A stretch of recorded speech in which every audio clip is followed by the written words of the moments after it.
My First Sex. Part 1. A Quiet Spark. It started with laughter.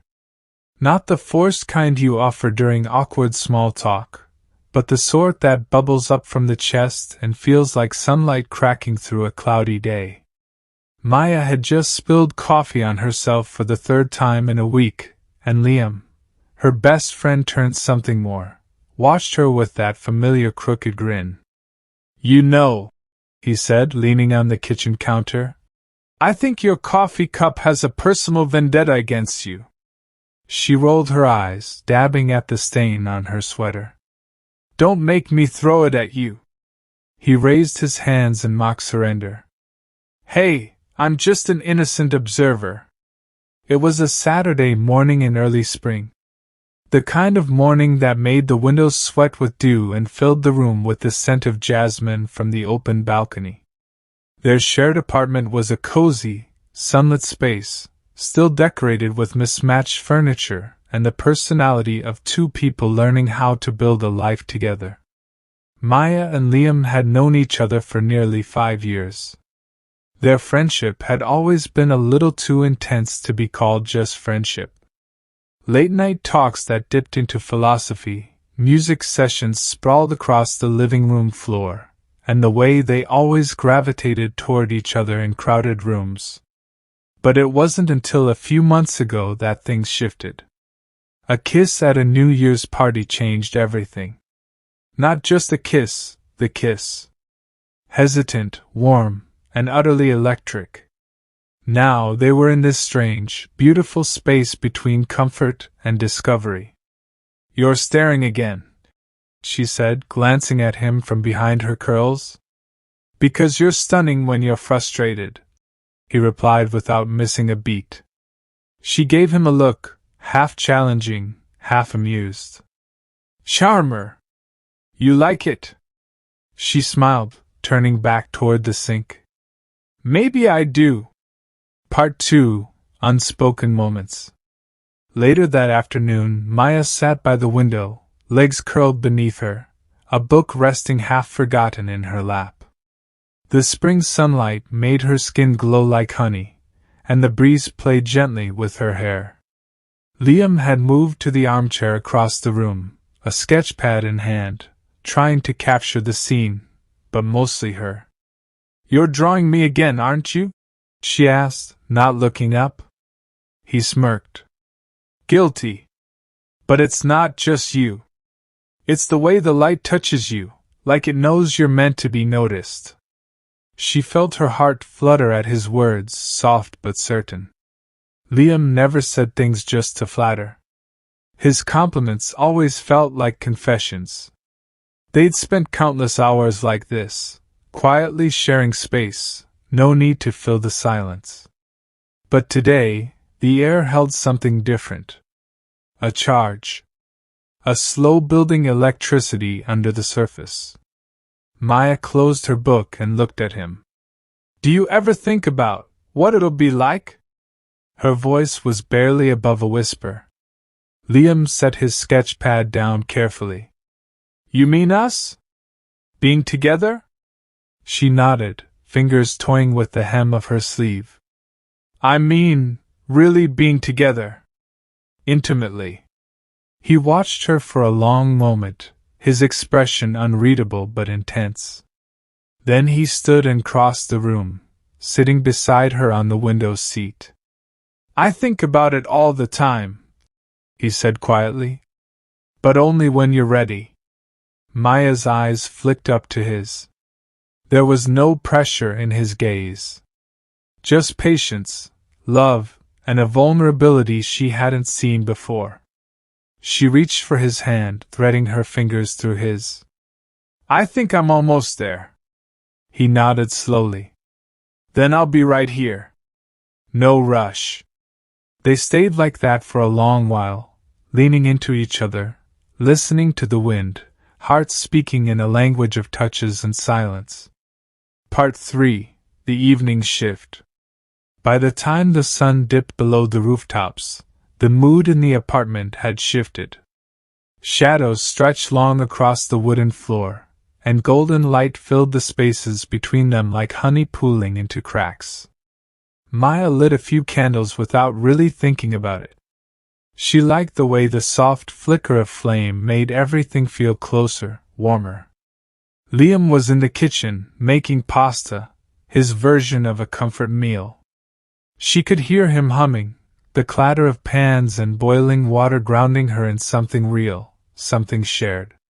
She slipped into the kitchen quietly, watching him from the doorway. "I could get used to this," she said. He looked up and smiled. "You mean me cooking?" "No, this. Us. The quiet. The warmth." He dried his hands on a towel and walked toward her. "Me too." There was something in his eyes, an openness that invited her in without expectation. She stepped closer. The scent of garlic and olive oil still hung in the air, but what she noticed most was him. The way his breath slowed as she reached up and touched his face. The way his arms instinctively wrapped around her waist, drawing her closer. Their lips met, not urgently, not hurried, but with the kind of kiss that felt like a door gently opening. They'd kissed before many times. But this kiss held something deeper. A silent promise. A shared decision. When they pulled apart, Maya rested her forehead against his chest. "I want tonight to be the night." He was still, quiet, and then, softly, "Are you sure?" She looked up at him, eyes steady. "Yeah. I've been sure for a while. I was just waiting to feel safe enough. And I do. With you." Liam brushed a strand of hair from her cheek. "Then let's make it beautiful." Part 4. Into the quiet. The bedroom was quiet except for the soft creak of the floorboards and the hum of the city far below. Maya stood at the edge of the bed, watching Liam as he lit the last candle on the dresser. The glow bathed the room in amber, the kind of light that softened every edge, that made the world feel slower, safer. He turned to her, his movements gentle, his eyes searching hers for any flicker of doubt. She met him with a small smile, nervous, yes, but steady. She reached out first, fingers grazing the fabric of his shirt before slowly lifting it over his head. He let her move at her pace, his breath quiet, his touch patient. No rush. No pressure. Just presence. Maya felt her heartbeat in her throat, not out of fear, but out of wonder. She was acutely aware of everything, his closeness, the warmth of his skin, the way his hand settled lightly on the small of her back. She stepped into him, and he held her like something precious. Clothes slipped away like petals, one by one, until there was nothing left between them but air and everything unspoken. Her skin prickled with anticipation, but not from cold, from being seen. Fully. Gently. Without judgment. They moved to the bed together, slowly, like a song with no chorus, only verses building into one another. Liam kissed her collarbone, her shoulder, the space just beneath her ear, as if memorizing her one breath at a time. "Tell me if anything feels too much," he whispered. "I will," she murmured. And she did. Not because anything was wrong, but because there was so much right. They talked through each touch, each movement, a conversation of hands and eyes and soft yes. There was laughter, too, small, embarrassed giggles when limbs tangled awkwardly or a pillow slid off the edge of the bed. But even that was beautiful. It made everything real. They took their time, navigating the unknown together. And when they finally moved as one, it was not just physical, it was emotional, spiritual. Like two people opening a door and stepping through together, hand in hand. Part 5. The Afterglow. Silence, but not the empty kind. The kind that wraps around you like a soft blanket, warm and full of meaning. The kind that doesn't need to be filled. Maya lay beside Liam, her head tucked against his chest, fingers lightly tracing circles on his skin. His arm was around her, holding her close like she was something irreplaceable. Neither of them spoke for a while. Their breaths were slow, synced, rising and falling in a quiet rhythm. Outside, the city kept moving, lights flickering in windows, cars murmuring in the distance. But inside their room, time had paused. Maya tilted her head to look at him. His eyes were closed, a soft smile playing on his lips. "What are you thinking?" she whispered. He opened his eyes and looked down at her. "That I've never felt more connected to anyone in my life." She smiled, and something behind her ribs bloomed. "Me too." He reached up and brushed his thumb along her cheek, eyes filled with tenderness. "I didn't know it could feel like this, not just the physical part, but the way everything slows down. Like the world doesn't need to be anything but this for a while." Maya nodded. It didn't feel like a performance. It felt like a beginning. They lay like that for a while, talking softly, tracing the outlines of each other's thoughts. The intimacy wasn't just in what they'd done, but in what came after, the comfort in silence, the ease in laughter, the unfiltered truth in their glances. At one point, Liam turned slightly, looking her full in the face. "Do you regret it?" "Not for a second," she said. "You made me feel safe. Seen. Loved." He let out a quiet breath. "I've never loved anyone like I love you, Maya." Her heart stuttered. It wasn't the first time he'd said it, but tonight it carried a new weight.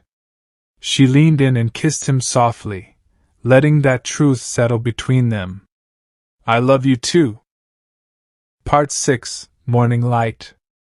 Maya woke to the soft rustling of sheets, and the faint scent of coffee drifting from the kitchen. Sunlight spilled through the curtains, painting golden lines across the bed. She stretched, the kind of stretch that came from being deeply rested, not just in body, but in heart. For a moment, she lay still, letting the memories of the night wrap around her like a warm breeze. The way Liam had looked at her. The quiet conversation between skin and soul. The way the world had felt smaller, safer, with him. She pulled on his shirt from the night before, still warm with his scent, and padded barefoot into the kitchen. Liam was standing over the stove, back turned, humming softly as he stirred 2 mugs of coffee. He looked over his shoulder and grinned when he saw her. "Morning, beautiful." Maya smiled and walked up behind him, wrapping her arms around his waist. "Morning." He set the spoon down and turned to face her, gently cupping her cheeks. "How do you feel?" She leaned into his touch. "Whole. Happy. A little sore." She laughed softly, and he did too. "I was nervous," he admitted. "Even though I wanted it more than anything. I didn't want to mess it up." "You didn't," she said, standing on tiptoes to kiss him. "It was everything I hoped it would be. Because it was with you." They took their coffee back to the bedroom, curling up in bed again as if the day outside could wait. They talked about silly things, serious things, the past and the future. It felt like a turning point, but not a jarring one. More like a slow sunrise, casting light on everything that had always been there but now looked different. Maya rested her head on his shoulder, fingers curled around his. "I used to think your first time was supposed to be awkward, rushed, or disappointing. That it was just something to get over with." Liam nodded thoughtfully. "That's how people talk about it. Like a checklist. But last night, She smiled. It wasn't just a moment. It was a memory. One I'll keep forever. He squeezed her hand. Me too. They stayed like that for a long time, wrapped in sheets and sunlight, two hearts that had found a new rhythm together. The world would keep spinning. Work, bills, stress, all the ordinary chaos would return. But this morning, this connection, was theirs. And it was just the beginning. Epilogue seasons after. 1 year later. The same apartment, but it felt different now, not just in how they'd rearranged the furniture or added little personal touches like framed photos and hand-picked plants. It was in the energy. The presence of two people who had chosen each other again and again, every day since that night. It was autumn now. The wind outside carried a soft chill, rustling the golden leaves along the sidewalk. Inside, Maya stood barefoot by the window, holding a cup of tea in both hands. She wore an oversized sweater and Liam's scarf, her hair pulled back in a loose bun. The soft hum of music played in the background, one of the playlists they'd made together. Liam entered the room quietly, wrapping his arms around her from behind. You always know where the best light is, he murmured into her neck. She smiled, leaning into him. You always say that. Because it's always true. They stood like that in silence for a moment, watching the city breathe outside their window. So, he said softly, what are you thinking about? She turned to face him, her eyes warm. I was thinking how much has changed, and how much hasn't. I still love slow mornings, and you still steal my coffee. But now there's this calm. This rootedness. Liam nodded. It's because we grew into it. We didn't rush. We let ourselves bloom. Maya laughed. You and your poetic metaphors. He grinned. Guilty. They moved to the couch, curling up under a shared blanket. Photos of their year together lined the shelves. Picnics, rainy days, their first trip out of town, late-night cooking disasters, and sleepy mornings. What do you think comes next? She asked. Whatever we want, he said simply. More love. More life. Maybe a dog. Maybe someday a little chaos with your smile and my bad hair. She laughed, burying her face in his shoulder. You're terrible. But you love me. She looked up at him, her eyes soft. With everything. They didn't need fireworks or grand gestures. Just this. A quiet kind of forever, built from tenderness, truth, and that one unforgettable night when their hearts had aligned for the very first time. And kept beating together ever since.